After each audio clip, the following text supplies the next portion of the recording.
নমস্কার বন্ধুরা, শ্রী শ্রী রামকৃষ্ণ কথামৃততে তোমাদের সবাইকে স্বাগত জানাই।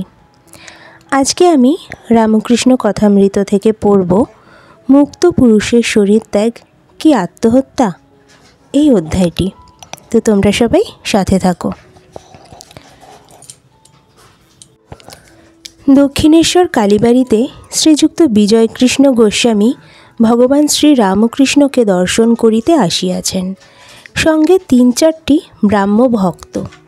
২৯ অগ্রহায়ণ, শুক্লা চতুর্থী তিথি, বৃহস্পতিবার, ইংরেজি 14 ডিসেম্বর 1882 খ্রিস্টাব্দ। পরমহংসদেবের পরম ভক্ত শ্রীযুক্ত বলরামের সহিত ইহারা নৌকা করিয়া কলিকাতা হইতে আসিয়াছেন।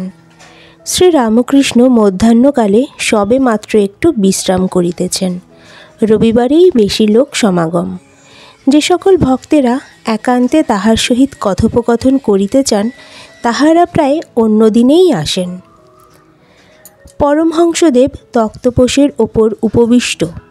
বিজয়, বলরাম মাস্টার ও অন্য ভক্তেরা পশ্চিমাস্য হইয়া তাহার দিকে মুখ করিয়া কেহ মাদুরের ওপর, কেহ শুধু মেজের ওপর বসিয়া আছেন। ঘরের পশ্চিম দিকের দ্বার মধ্য দিয়া ভাগীরথী দেখা যাইতেছিল। শীতকালের স্থিরা স্বচ্ছ সলিলা ভাগীরথী। দ্বারের পরই পশ্চিমের অর্ধমণ্ডলাকার বারান্দা, তৎপরেই পুষ্পোদ্যান, তারপর পোস্তা। পোস্তার পশ্চিম গায়ে পূর্ণ সলিলা কলুষ হারিণী গঙ্গা, যেন ঈশ্বর মন্দিরের পাদমূলে আনন্দে ধৌত করিতে করিতে যাইতেছিলেন। শীতকাল, তাই সকলের গায়ে গরম কাপড়। বিজয় শূলবেদনায় দারুণ যন্ত্রণা পান, তাই সঙ্গে শিশি করিয়া ঔষধ আনিয়াছেন। ঔষধ সেবনের সময় হইলে খাইবেন। বিজয় এখন সাধারণ ব্রাহ্ম সমাজের একজন বেতনভোগী আচার্য। সমাজের বেদির উপর বসিয়া তাহাকে উপদেশ দিতে হয়।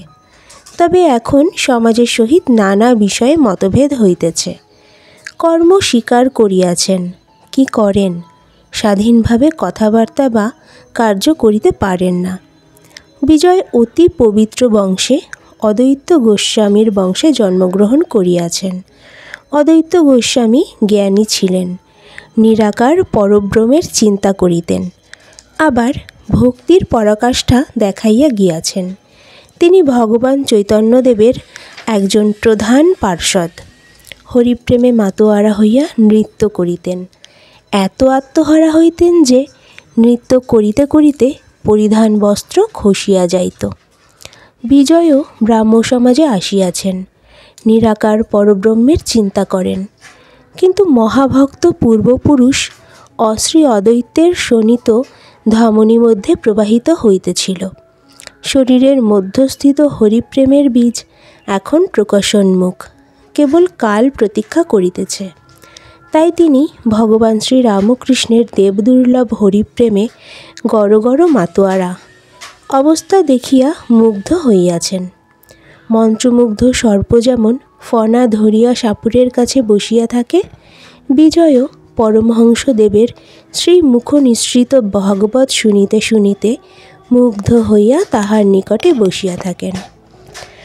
আবার যখন তিনি হরিপ্রেমে বালকের ন্যায় নৃত্য করিতে থাকেন, বিজয়ও তাহার সঙ্গে নৃত্য করিতে থাকেন। বিষ্ণুর হৃদয়ে বাড়ি, তিনি গলায় খুর দিয়া শরীর ত্যাগ করিয়াছেন। আজ প্রথমে তাহারই কথা হইতেছিল।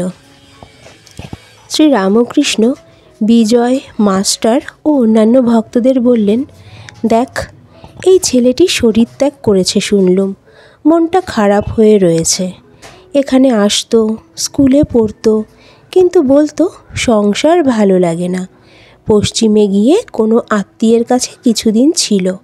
সেখানে নির্জনে মাঠে বনে পাহাড়ে সর্বদা বসে ধ্যান করত। বলেছিল যে কত কি ঈশ্বরীয় রূপ দর্শন করি। বোধহয় শেষ জন্ম, পূর্বজন্মে অনেক কাজ করা ছিল, একটু বাকি ছিল, সেইটুকু বুঝি এবার হয়ে গেল।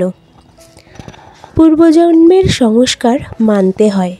শুনেছি একজন সব সাধন করেছিল, গভীর বনে ভগবতীর আরাধনা করছিল, কিন্তু সে অনেক বিভীষিকা দেখতে লাগলো। শেষে তাকে বাঘে টেনে নিয়ে গেল। আর একজন বাঘের ভয়ে নিকটে একটা গাছের উপর উঠেছিল। সব আর অন্যান্য পূজার উপকরণ তৈয়ার দেখে সে নেমে এসে আচমন করে সবের ওপর বসে পড়ল। একটু জপ করতে করতে মা সাক্ষাৎকার হলেন ও বললেন, আমি তোমার উপর প্রসন্ন হয়েছি, তুমি বর নাও। মার পাদপদ্মে প্রণত হয়ে সে বলল, মা, একটা কথা জিজ্ঞাসা করি, তোমার কাণ্ড দেখে অবাক হয়েছি। সে ব্যক্তি এত খেটে এত আয়োজন করে এতদিন ধরে তোমার সাধনা করছিল, তাকে তোমার দয়া হলো না? আর আমি কিছু জানি না, শুনি না, ভজনহীন, সাধনহীন, জ্ঞানহীন, ভক্তিহীন, আমার ওপর এত কৃপা হলো?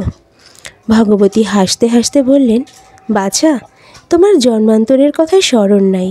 তুমি জন্ম জন্ম আমার তপস্যা করেছিলে, সেই সাধন বলে তোমার এরূপ জোটপাট হয়েছে, তাই তো আমার দর্শন পেলে। এখন বলো, কি বর চাও? একজন ভক্ত বলিলেন, আত্মহত্যা করেছে শুনে ভয় হয়। শ্রী রামকৃষ্ণ বললেন, আত্মহত্যা করা মহাপাপ, ফিরে ফিরে সংসারে আসতে হবে, আর এই সংসার যন্ত্রণা ভোগ করতে হবে।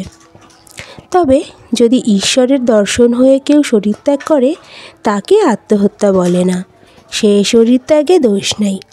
জ্ঞান লাভের পর কেউ কেউ শরীর ত্যাগ করে। যখন সোনার প্রতিমা একবার মাটির ছাঁচে ঢালাই হয়, তখন মাটির ছাঁচ রাখতেও পারে, ভেঙেও ফেলতে পারে। অনেক বছর আগে বরাহনগর থেকে একটি ছোকরা আসতো। উমের 20 বছর হবে।